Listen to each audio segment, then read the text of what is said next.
إن الحمد لله نحمده ونستعينه ونستغفره ونؤمن به ونتوكل عليه ونعوذ بالله من شرور أنفسنا ومن سيئات أعمالنا من يهده الله فلا مضل له ومن يضلل فلا هادي له أشهد أن لا إله إلا الله وحده لا شريك له وأشهد أن محمدا عبده ورسوله يا أيها الذين آمنوا اتقوا الله حق تقاته ولا تموتن إلا وأنتم مسلمون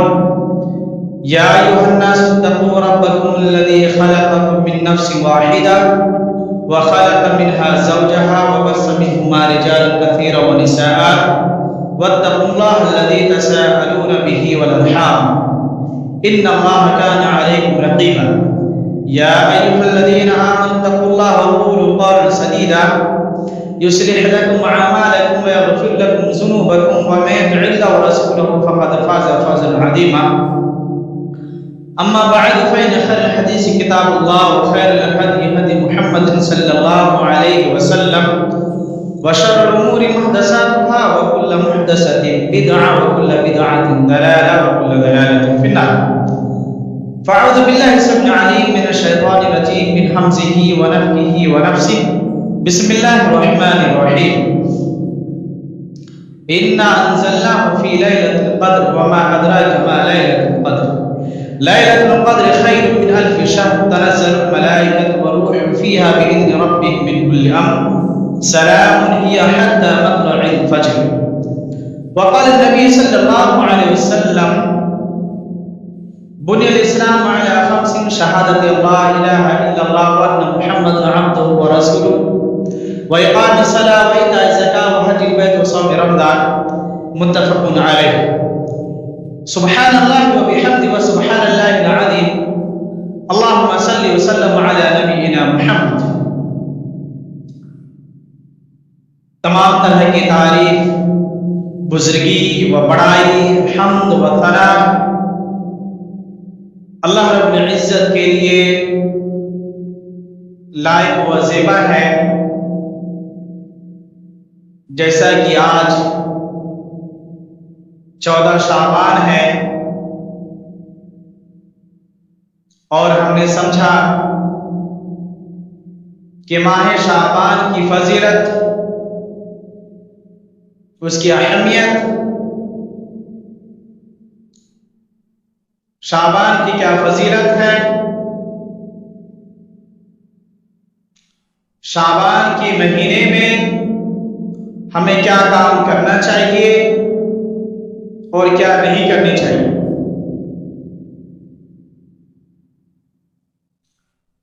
ماہ شعبان، جب شعبان کا مہینہ شروع ہو جائے، شعبان کا مہینہ جب شروع ہو جائے تو ہمیں چاہیے کہ ان دنوں میں روزہ رکھیں. ماں عائشہ صدیقہ رضی اللہ تعالی عنہ فرماتی ہیں جب رمضان کا مہینہ شروع ہوتا، امہات المومنین یعنی ہماری ماں حضرت عائشہ رضی اللہ تعالی عنہ فرماتی ہیں کہ اللہ کے نبی جناب محمد رسول اللہ صلی اللہ علیہ وسلم ان دونوں دنوں میں بہت زیادہ روزہ رکھتے تھے، بہت زیادہ روزہ رکھتے ہیں. اور ایسا گمان ہوتا، صحابہ کہتے ہیں ہمیں ایسا گمان ہوتا کہ آپ پورے مہینہ روزہ رکھنے والے ہیں، کبھی آپ روزہ چھوڑنے والے نہیں ہیں، اب روزے سے رکھنے والے ہیں. یہ گمان کر رہے تھے. تو اس حدیث سے یہ معلوم ہوتا ہے، یہ بخاری کی صحیح حدیث ہے، اس حدیث سے معلوم ہوتا ہے کہ اللہ کے نبی جناب محمد رسول اللہ شعبان کے پہلے ہی تاریخ سے روزہ رکھتے تھے. جیسا ہفتہ کے اعتبار سے جمعہ کا دن بہتر ہے، افضل ہے. نام و اعمال کے مطابق اگر ہفتے میں اگر نام و اعمال اللہ کی بارگاہ میں اگر قبول کیے جاتے ہیں یا پیش کیے جاتے ہیں، وہ پیر کا دن ہے اور جمعرات کا دن ہے، جسے آپ منڈے اور تھرسڈے کہہ سکتے ہیں. ان دنوں میں ہمارے اعمال کو اللہ کی بارگاہ میں پیش کیے جاتے ہیں. تو ان دنوں میں پیش کیے جاتے ہیں. اس وجہ سے اللہ کے نبی صلی اللہ علیہ وسلم سوموار اور جمعرات کے دن آپ روزہ رکھتے تھے. ان دنوں میں آپ روزہ رکھنے کے ساتھ ساتھ جب شعبان کا مہینہ آ جاتا تو آپ پورے شعبان کے روزے رکھتے. اس کی فضیلت یہ ہے کہ شعبان میں بہت زیادہ انسانوں کو چاہیے کہ اللہ کے بارگاہ میں توبہ استغفار کرے، نفلی عبادتوں کا اہتمام کرے، اللہ کے بارگاہ میں روئے گڑ گڑائے، اللہ سے توبہ استغفار کرے، اللہ سے معافی و تلافی کرے. کیونکہ یہ سال کے اعتبار سے اللہ کے نزدیک 4 مہینے حرمت والے ہیں، جس میں سے اللہ کے نبی جناب محمد رسول اللہ صلی اللہ علیہ وسلم نے فرمایا سال کا جو سال میں جو ہے ہمارے جو نام و اعمال کا جو سارا چٹھا ہے، جو ہم نے جو بھی نام و اعمال کیے، جو بھی نیک اعمال کیے، یہ سارے نیک اعمالوں کو ہمارے چیزوں کو اللہ کے بارگاہ میں ہر سال کے 15ویں شعبان کے دن پیش کیے جاتے ہیں، پیش کیا جاتا ہے. تو 15 شعبان کیا کہتے ہیں شعبان کے مہینے میں پیش کیے جاتے ہیں اللہ کی بارگاہ میں ہمارے نام و اعمال، تاکہ ہم کتنے اچھے اعمال کیے، اس سال میں کتنے اچھے کام کیے، اللہ رب العزت کو خوش کرنے کی ہم نے کیا کوششیں کیے، اس کے بارے میں اللہ سبحانہ و تعالی اپنے نبی کے ذریعے سے ہمیں بتایا. دیکھو امور کے سلسلے میں سب سے پہلی بات یہ ہے کہ نبی اکرم صلی اللہ علیہ وسلم اس ماہ کے کسی خاص دن کو مقرر کیے بغیر اس میں کثرت سے نفلی روزے رکھتے تھے. اس میں ہم لوگوں میں ایک خاصیت یہ ہے کہ ہم ایک چیز کو خاص کر لیتے ہیں، ایک دن کو ایک مہینے کے، اس مہینے کے شعبان کے مہینے والے شعبان کے دنوں میں ایک دن کو ہم نے خاص کر لیا ہے. 15 شعبان یا بھی یا تو کیا کہتے ہیں 16 شعبان یا 14ویں شعبان کو ہم نے خاص بنا لیا ہے کہ ان دنوں میں ہم روزہ رکھتے ہیں. جبکہ اللہ کے نبی جناب محمد رسول اللہ صلی اللہ علیہ وسلم کا اس میں آپ نے منع فرمایا ہے کہ 15ویں شعبان کے بعد، نصف شعبان کے بعد کوئی روزہ نہ رکھے. یعنی 15 شعبان کے بعد کوئی روزہ نہ رکھے. اگر کوئی خصوصاً 15 شعبان میں ہی روزہ رکھتا ہے تو اس کے بارے میں کیا؟ تو اللہ کے نبی صلی اللہ علیہ وسلم نے کہا کہ یہ دین میں نیا چیز کو ایڈ کرنا ہے، ایجاد کرنا ہے. اور اللہ کے نبی صلی اللہ علیہ وسلم نے فرمایا فَإِنَّ خَيْرَ الْحَدِيثِ كِتَابُ اللَّهِ، تمام کتابوں میں بہترین کتاب جو ہے اللہ کی کلام ہے، یعنی کلام اللہ ہے. اور خیر الحدی وحدی محمد صلی اللہ علیہ وسلم، تمام طریقوں میں سے بہترین طریقہ، تمام راستوں میں سے بہترین راستہ کس کا ہے؟ جناب محمد رسول اللہ صلی اللہ علیہ وسلم کا. یعنی اللہ کے نبی صلی اللہ علیہ وسلم کا وہ طریقہ ہے اور اس کا یہ اسوہ اللہ کے نبی ہمارے لیے آئیڈیل ہے اور آپ کے اسوہ حسنہ پہ ہمیں چلنا چاہیے. تو ان دنوں میں ہمیں روزہ رکھنا چاہیے پہلے شعبان سے، نہ کہ 15 شعبان کو خاص کر کے. اور روزے آپ رکھتے اور اس دنوں میں آپ روزہ رکھتے اور صحابہ کو بھی حکم دیتے، صحابہ بھی روزہ رکھتے، لیکن 15 شعبان کے بعد آپ نے منع فرمایا. ایسا عام بات ہے کہ اگر کوئی 10 دن کا روزہ 15 دن کا روزہ رکھے، عربوں کی عام بات ہو گئی ہے کہ وہ پورے دن کو شمار کر لیتے کہ وہ پورے دنوں سے روزہ تھے،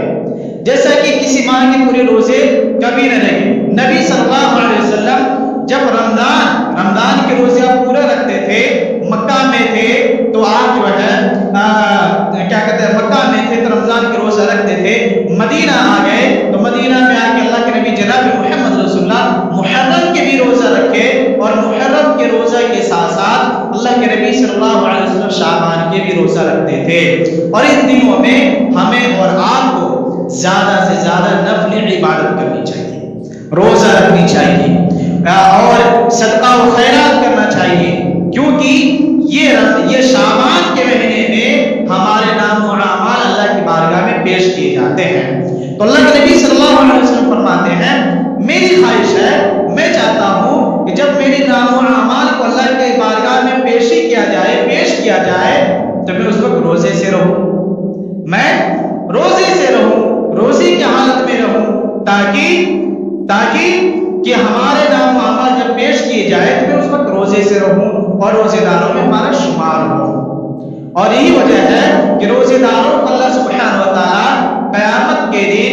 باب الریان نام کی جنت میں ایک دروازہ ہے جو روزے داروں کو اسے انٹری کیا جائے اسے روزے دار داخل ہوں گے. تو اس سے معلوم ہوا اور کلام علم میں جائز ہے کہ اگر کسی شخص کی کسی ماہ کے اکثر دنوں کے روزے رکھے، اگر کسی ماہ کے دنوں میں کسی مہینے میں اگر کوئی روزہ رکھتا ہے تو ان کی ایک تکیہ کلام ہو جاتا ہے کہ یہ پوری مہینے انہوں نے روزہ رکھے، تو ان دنوں میں روزہ رکھتے تھے. لیکن روزہ کے علاوہ اگر اس میں کوئی انسان دوسرا عمل کرتا ہے، دوسرا کوئی کام کرتا ہے تو وہ ناقابل قبول ہے، کیونکہ اس کے بارے میں روزہ کے علاوہ حدیث میں دوسرا کوئی ذکر نہیں آیا ہے کہ 15 شعبان میں ہی انسان کو ذکر و اذکار کرنا چاہیے، 15 شعبان میں پوری رات جاگنی چاہیے، اور 15 شعبان کی فضیلتیں جو 15 شعبان کی فضیلتیں جو اہمیتیں اس کو بتائے جاتے ہیں اور قرآن کریم کی آیت کریمہ کو جو پڑھا جاتا ہے، یہ ساری چیزوں کو بے بنیاد بنا کر کے بتایا جاتا ہے کہ اللہ کے نبی صلی اللہ علیہ وسلم کی حدیث ہے اور اللہ کے کلام میں ان دنوں میں تو ان دنوں میں جو ہے ان دنوں میں ہمیں زیادہ سے زیادہ روزہ رکھنا ہے، نہ اور دوسرا کوئی عمل. اور ایسے ہی دوسری حدیث سے ثابت ہے کہ روزہ اللہ کے نبی جناب محمد رسول اللہ رکھتے تھے، اور روزہ کے علاوہ نفل عبادت جیسے ذکر و اذکار ہے، تلاوت کلام پاک ہے، حمد و ثنا ہے، صدقات و خیرات ہے، ان چیزوں میں اللہ کے نبی جناب محمد رسول اللہ کیا کرتے تھے. اور اس کی فضیلت کے بارے میں بھی حدیث میں آیا ہے. اور جو یہ فضیلتیں بیان کی جاتی ہے کہ 15ویں شعبان کو ہم پوری رات جاگیں، اور کیونکہ 15ویں شعبان کے دن ہمارے نام و اعمال اللہ کی بارگاہ میں پیشی کیے جاتے ہیں، ہمارے خطاؤں کو معاف کیے جاتے ہیں، اور یہاں تک کہ اگر ایک بکری ہے یا ایک بکرا ہے، اس کے جسم میں جتنے بال ہیں اتنے بال کے برابر ان کے گناہوں کو معاف کر دیے جاتے ہیں. کیا ایسا صحیح ہے؟ تو آئیے، اور 15ویں شعبان کو شب قدر کی رات کو قرار دینا، یعنی 15ویں شعبان کو شب کی رات کو قرار دینا، یعنی 15ویں شعبان کو اگر کوئی جاگتا ہے تو یہ شب کی رات ہے، ان دنوں میں جاگنا چاہیے. اور ان دنوں میں توبہ استغفار، ان دنوں میں اس رات میں جو ہے ایک قسم کے ایک خصوصی طور پر عبادت کا، نماز کا اہتمام کیا جاتا ہے. کیا ایسا بھی کچھ حدیث میں ہے؟ تو ہم نے بخاری میں، مسلم میں، ابو داؤد میں، اور اسی طرح سے السلسلۃ الصحیحہ میں اور ابن ماجہ میں یہ جو مسند حدیثیں ہیں، جو جسے ہم مشاہد ستہ کہتے ہیں، جو 6 کتابیں اوتھینٹک کتابیں ہیں، جو ہے بخاری پہلے نمبر پہ، مسلم دوسرے نمبر پہ، ترمذی تیسرے نمبر پہ، ابو داؤد چوتھے نمبر پہ، نسائی 5ویں نمبر پہ، ابن ماجہ، مسند احمد، یہ سب حدیث کی کتابیں ہیں. میں نے دیکھا ان چیزوں پہ ہم نے غور و فکر کیا، کیا ان دنوں میں، کیا 15ویں شعبان کی رات میں جو ہم پوری رات جاگتے ہیں اور قبرستان میں جانے کی جو ہم اہتمام کرتے ہیں، کیا یہ حدیثوں میں وارد ہے؟ کیا حدیث میں اس کے بارے میں کیا آیا ہے؟ کیا اس کے بارے میں کوئی فضیلتیں ہیں؟ تو ہم نے بخاری میں ہم نے دیکھا شعبان کے تعلق سے، تو بخاری میں ٹوٹل 7 حدیث ہیں شعبان کے تعلق سے، لیکن 15ویں شعبان کے دن میں قبرستان میں جانا اور 15ویں شعبان کے دن پوری رات جاگنا، چراغاں کا اہتمام کرنا، چراغ کو جلانا اور اپنے گھر کو روشنی کرنا اور اپنے گھر میں بہترین پکوان پکانا، اور اس ارادے سے یہ شب قدر کی رات ہے. اس دنوں میں، اس رات میں ہمارے گھر میں ہمارے جو پیرنٹس، ہمارے جو رشتے دار جو ہم سے بچھڑ گئے ہیں، اس دنیا سے چلے گئے ہیں، عالم حیات سے جا کر کے وہ عالم برزخ میں چلے گئے ہیں، ان کے لیے ہم ان دنوں میں لیے ہم بہترین کھانا بناتے ہیں اور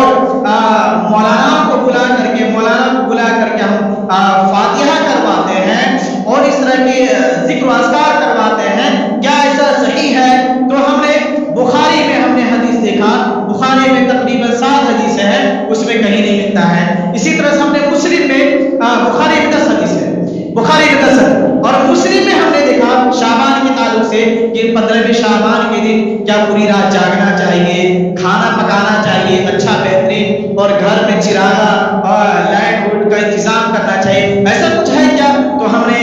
مسلم میں دیکھا تو 7 حدیثیں ہیں، اس میں روزہ رکھنے کے بارے میں ہے، نفل عبادت کے بارے میں ہے، ان سب ساری چیزوں کے بارے میں ہے، لیکن اس میں کہیں پر بھی یہ نہیں لکھا ہے کہ پوری رات جاگا جائے۔ اسی طرح سے ہم نے ترمذی میں دیکھا، ترمذی میں بھی تقریباً 5 حدیثیں ہیں، اس میں بھی پوری رات جاگنے کا یا 15ویں شعبان کے دن روزہ رکھنے کا ہم نے نہیں پڑھا، نہ تو ہم نے دیکھا۔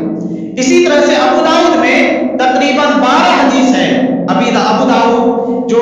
شاہ ستہ کی کتاب ہے ابو داؤد، اس میں بھی ہم نے دیکھا، اس میں بھی روزہ رکھنے کا تو ذکر ملتا ہے، اللہ کے بارگاہ میں ہمارے نام اعمال کا پیشی کا ذکر تو ملتا ہے، لیکن کہیں پر یہ نہیں لکھا ہے کہ 15ویں شعبان کو پوری رات جاگا جائے اور اس دن ہمارے 15ویں شعبان کے دن اللہ تعالیٰ آسمانی دنیا، ایسا تو دیکھا جائے پوری یعنی 12 مہینہ کے 12 راتوں میں، 12 مہینہ کے 360 راتوں میں اللہ سبحانہ و تعالیٰ آسمانی دنیا میں آتے ہیں، یعنی آسمانی دنیا میں یہ جو دنیا ہے یہ آسمان ہے، آسمان اول میں آتے ہیں اللہ سبحانہ و تعالیٰ آخری پہر میں، اور آواز دیتے ہیں کوئی ہے جن کو بخشش کروانی ہے، جن کی بے خطاؤں کو معاف فرماؤ، کوئی ہے جن کو اولاد چاہیے میں ان کو اولاد دوں، کوئی ہے جو صاحب استطاعت نہ ہو میں ان کو صاحب کیا کہتے ہیں استطاعت والا بنا دوں، کوئی مقروض ہے قرض سے پناہ مانگے تو ان سے قرض سے نجات دلا دوں، ایسا دیکھا جائے تو اللہ رب العزت ہر رات میں آسمانی دنیا میں آتا ہے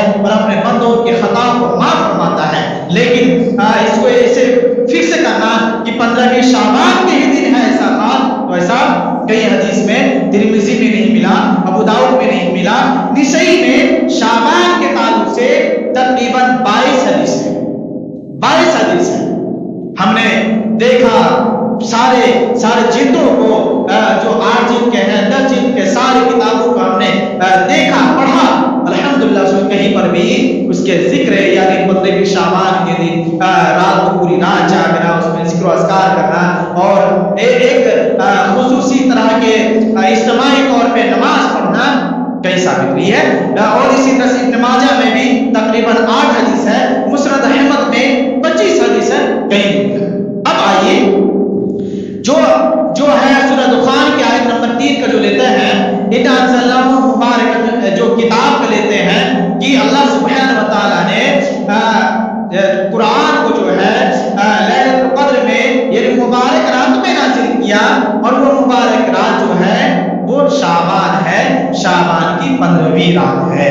اور دوسری روایت دوسری جو کیا کہتے ہیں قرآن کریم کی آیت لیتے ہیں، اِنَّا أَنزَلْنَاهُ فِي لَيْلَةِ القدر، رمضان کیا کہتے ہیں یہ وہ مہینہ ہے کیا کہتے ہیں شب قدر کی رات وہ ہے جس میں اللہ سبحانہ و تعالیٰ نے قرآن کو نازل کیا، اِنَّا أَنزَلْنَاهُ فِي لَيْلَةِ القدر وَمَا أَدْرَاكَ مَا لَيْلَةُ القدر، تمہیں کیا معلوم ليلۃ القدر کی رات کیا ہے، یہ قدر ہے کیا چیز، اس میں کیا کیا جاتا ہے، اور اس میں جو آیت ہے تنزل الملائکۃ والروح فیہا بإذن ربہم من کل امر، اس رات میں ملائکہ رب کے حکم سے اس زمین میں سر کام کو انجام دینے کے لیے، کاموں کو انجام دینے کے لیے، گنہگاروں کے بخشش کروانے کے لیے آسمان دنیا کو جبرائیل علیہ السلام آسمان دنیا کو اپنے پروں سے ڈھک لیتے ہیں، تنزل الملائکۃ والروح، ملائکہ پھر روح سے مراد یہ ہمارے گھر کے پیرنٹ، ہمارے گھر کے جو لوگ انتقال کر گئے ہیں اس دنیا سے جو چلے گئے ہیں ان کو مراد لیتے ہیں۔ کیا واقعی میں ایسا ہے؟ کیا واقعی میں اس طرح سے ایسا بھی ہے؟ کیا ہمارے روح ہیں ہمارے اور عالم دین بہت سارے جو ہے جن کو اللہ سبحانہ تعالیٰ نے صحیح رہنمائی نہیں کی، جس کو اللہ رب العزت نے قرآن و حدیث کے دولت سے مالا نہ کیا، تو وہ کہتے ہیں، کچھ لوگ بھولے بھالے ہیں، کہتے ہیں کہ بھائی 15 شعبان میں ہم کیا کرتے ہیں؟ روزہ رکھتے ہیں نا، نماز پڑھتے ہیں نا، اور کیا کرتے ہیں؟ کچھ غلط تو کام نہیں کرتے ہیں، اچھا ہی تو کام کرتے ہیں، ہم نے ایسے کچھ غلط کام تو نہیں کیا، اچھا ہی کام کرتے ہیں، آخر برا کیا ہے؟ الحمدللہ، سبحان اللہ، بات تو بہت اچھے کر رہے ہیں، بہت ہی پیاری بات کر رہے ہیں، لیکن اللہ کے نبی جناب محمد رسول اللہ صلی اللہ علیہ وسلم اور حدیث میں اس کے بارے میں اگر کہیں موجود نہ ہو کہ 15ویں شعبان کے دن ہم روزہ رکھیں، روزہ کیا کہتے ہیں، اس دن جو ہم ایک نماز کا اہتمام کریں، فار ایگزامپل فجر کی نماز ہمارے پر فرض قرار دیا ہے، وہ 2 رکعت ہے، فرض نماز۔ اگر کوئی انسان فرض نماز کو 2 رکعت پڑھے، اس میں 3 سجود کرتا ہے، آخر کیا ہو گیا ہے؟ کیا پرابلم ہے؟ 3 سجود کرتا ہے، 3 سجدہ کر لیتے ہیں، تو کیا برا ہے اس میں؟ 3 سجدہ ہی تو کیا ہم نے، اس میں گناہ کیا ہے؟ اس میں تو ہم نے کوئی گناہ نہیں کیا ہے، 3 سجدے کیے، تو میرے بھائی آپ جو ہے 3 کا کام کر رہے ہیں۔ اللہ کے نبی نے فرمایا فَإِنَّ خَيْرَ الْحَدِيثِ كِتَابُ اللَّهِ وَخَيْرَ الْهَدْيِ هَدْيُ مُحَمَّدٍ صلی اللہ علیہ وسلم وَشَرُّ الْأُمُورِ مُحْدَثَاتُهَا وَكُلُّ مُحْدَثَةٍ بِدْعَةٌ۔ اگر اللہ کے نبی نے نہیں کیا ہے، اگر اللہ کے نبی نے نہیں کیے ہیں، صحابہ نے نہیں کیے ہیں، اور تابعین نے نہیں کیے، محدثین نے نہیں کیے ہیں، اگر آپ اور ہم کرتے ہیں تو یہ بدعت ہے، یہ بدعت ہے، یہ بدعت ہے، یہ ضلالت ہے، یہ ضلالت آپ کو گمراہی کی طرف لے کے جائے گی، اور یہ گمراہی آپ کو فی النار جہنم کی گھر بنا دے گی، آپ جہنم میں چلے جائیں گے۔ اس لیے ضلالت و گمراہی سے، دلدلوں سے اور ان فطروں سے ہمیں بچنا چاہیے۔ اس لیے تو ہم کہتے ہیں، اور دوسری چیز ہمارے علماء بہت ہی پیاری بات بتاتے ہیں کہ 15ویں شعبان کو اگر ہمارے گھر میں کوئی کتا، بلی، جانور آ جائے تو اسے نہ مارنا۔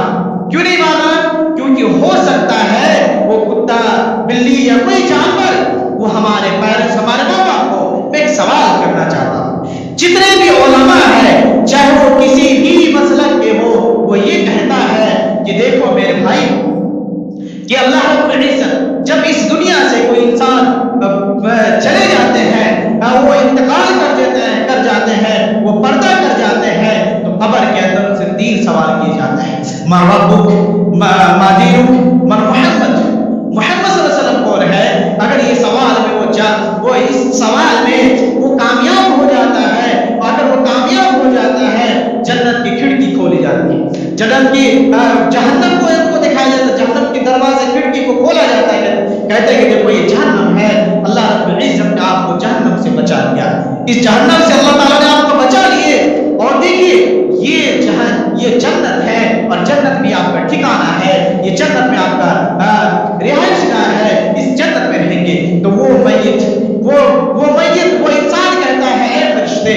مجھے جانے دے، میں اپنے رشتے داروں کے پاس جاؤں اور اپنے رشتے داروں کو میں بتاؤں کہ میں جنت میں خوشحال ہوں۔ اللہ رب العزت نے ہمارے حق میں جنت لکھا ہے، میں جنت کی کیا کہتے ہیں، جنت کی کیاریوں میں، جنت کے محلوں کو میں دیکھ رہا ہوں، اللہ رب العزت نے ہمارے لیے جنت کو تیار کر رکھا ہے، اے فرشتوں ہمیں جانے دو۔ فرشتے کیا کہتے ہیں، اے انسان، اے نیک روح، اے فلاں انسان، آپ اس طرح سے سو جائیں جس طرح سے پہلی رات ایک شادی شدہ مرد اور عورت ہوتے ہیں، اسے کوئی ڈسٹرب کرنے والا، اسے کوئی پریشان کرنے والا نہیں ہوتا ہے، آپ اس طرح سے سو جائیں۔ تو نیک انسانوں کے ساتھ ایسا ہوتا ہے، جب وہ نیک انسان ہے، نیک روح ہے، وہ جنت کے اعلیٰ مقام میں رہیں گے، جنت کے اعلیٰ جگہوں میں رہیں گے۔ تو بھلا بتائیے اس کیچڑ، اس کیا کہتے ہیں گردن جیسی جگہ میں، اس نے گلاست والے جگہ میں، جہاں پہ انسان اپنے بھائی کا نہیں ہے، انسان اپنے بیٹا اپنے ماں کا نہیں ہے، اور شوہر اپنے بیوی کا نہیں ہے، یا بیوی اپنے شوہر کا نہیں ہے، ایک دوسرے کا حق ادا نہیں کر سکتے ہیں، ایسے گلاس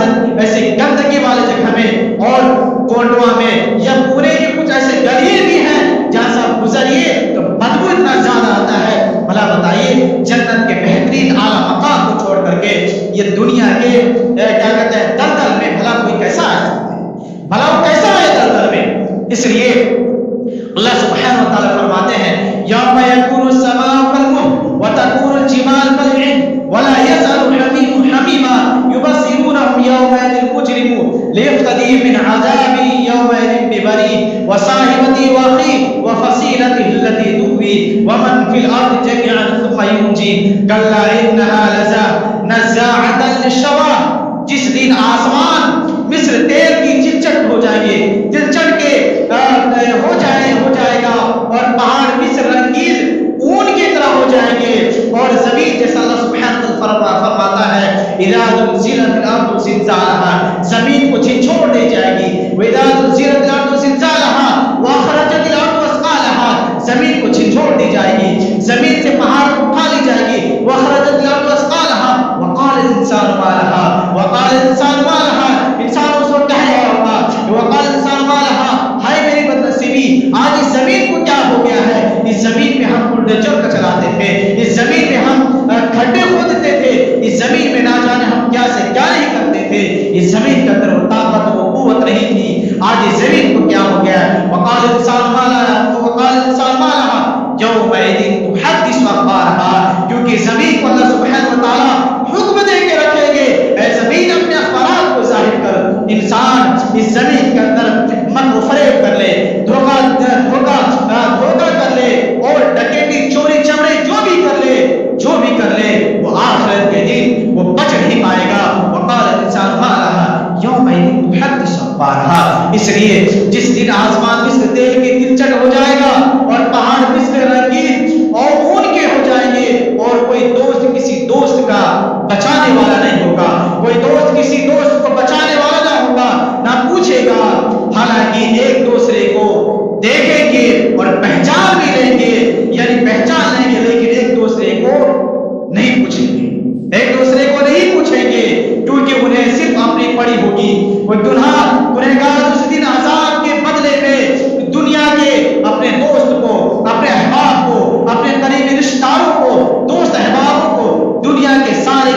لوگوں کو وہ کہیں گے اللہ ہمارے اولاد ہیں، یہ ہمارے بیوی ہے، یہ ہمارے بچے ہیں، یا اللہ سب کے سب کو تو جہنم میں ڈال دے، سوائے ہمارے یا اللہ تو ہمیں جنت میں ڈال دے. ایسا نہیں ہو پائے گا وہاں پہ. اس لیے آج کسی بھی علماء کا، چاہے وہ کوئی بھی علماء دین ہو، اللہ سبحانہ و تعالی اگر کوئی انسان کسی بھی عالم دین کی بات کو بے جھجک دھڑلے سے مان لیتے ہیں، اس بات کی تحقیق نہیں کرتے ہیں اور وہ اس پر عمل کرتے ہیں دین سمجھ کر کے، پتا چلتا ہے اسے قبر میں کہ ہم نے جسے دین سمجھا تھا وہ دین نہیں تھا بلکہ وہ ضلالت تھا، گمراہی تھا. اس لیے اللہ سبحانہ و تعالی فرماتا ہے سورہ زمر میں وَإِذْ تَحَاجُّونَ فِي النَّارِ فَيَقُولُ الضُّعَفَاءُ لِلَّذِينَ اسْتَكْبَرُوا إِنَّا كُنَّا لَكُمْ تَبَعًا فَلَا أَنْتُمْ مَغْنُونَ عَنَّا نَصِيبٌ مِّنَ النَّارِ. وہ آپس میں جو چھوٹے طبقے کے لوگ ہوں گے، جو اپنے بڑے فالوورز کے یعنی اپنے عالم کے پاس جائیں گے جہنم میں، فَيَقُولُ الضُّعَفَاءُ لڑ رہے ہوں گے کس بنا پہ کہ آج ہم نے اس دین کو، ہم نے 15 شعبان کے شب کو ہم نے جاگا، علماء کی بات کو مانا، پوری رات جاگا اور پورے فیملی کو جگایا، رشتہ داروں کو جگایا، چراغا کیے، لائٹ جلائے، چراغ جلائے، موم بتی جلائے، قبرستان میں جا کر کے موم بتی اور مٹھائیوں کا اور نہ جانے کیا کیا کام کیے، اور اس دین میں آ کر کے ایسا حلوہ بناتے ہیں، پوری بناتے ہیں، اور کچھ لوگ ایسا حلوہ بناتے ہیں رنگ برنگے کہ مارو ہتھوڑی مارو تو نہ ٹوٹے. بوڑھے لوگ کیسا کھائیں، جو رشتہ دار چلے گئے ہیں وہ کیسا کھائیں. تو یہاں بھی کہتے ہیں جو ہم نے ابھی اس بات کو روک دیا تھا کہ تنزل الملائکۃ والروح، اس رات میں ہمارے لوگ یعنی ہمارے جو لوگ خاندان میں جو انتقال کر گئے ہیں وہ آتے ہیں. تو کیسا آتے ہیں اور اسے 15 شعبان کی رات کو ہی فٹ کرتے ہیں. ایسا کیا یہ آیت ہمیں بتا رہے ہیں، کیا یہ آیت ہمیں بتا رہی ہے یہ 15 شعبان کی وہ رات ہے، وہ شب قدر کی رات جو ہے 15 شعبان کی ہے، اور سورہ دخان کی وہ تیسرا آیت کیا یہ ہمیں بتا رہے ہیں، پہلا دوسرا تیسرا یہ آیت ہمیں بتا رہے ہیں کہ یہ آیت جو ہے، یہ قرآن جو ہے ہم نے 15 شعبان قرآن سے کیا نہیں. آئیے قرآن سے پوچھتے ہیں، آئیے ہم قرآن سے پوچھتے ہیں قرآن تو کس رات میں نازل ہوئی، اے قرآن تو کس مہینے میں نازل ہوئی، اے قرآن سے ہی پوچھتے ہیں کہ وہ شب قدر کی رات ہے. تو قرآن سے جواب دیتا ہے، قرآن کہتی ہے شہر رمضان الذی انزل فیہ القرآن ھدی للناس وبینات من الھدی والفرقان. قرآن کہتی ہے، قرآن یہ کہتا ہے کہ میں رمضان کو مہینہ ہے، رمضان کو مہینہ ہے جس میں اللہ سبحانہ و تعالی نے قرآن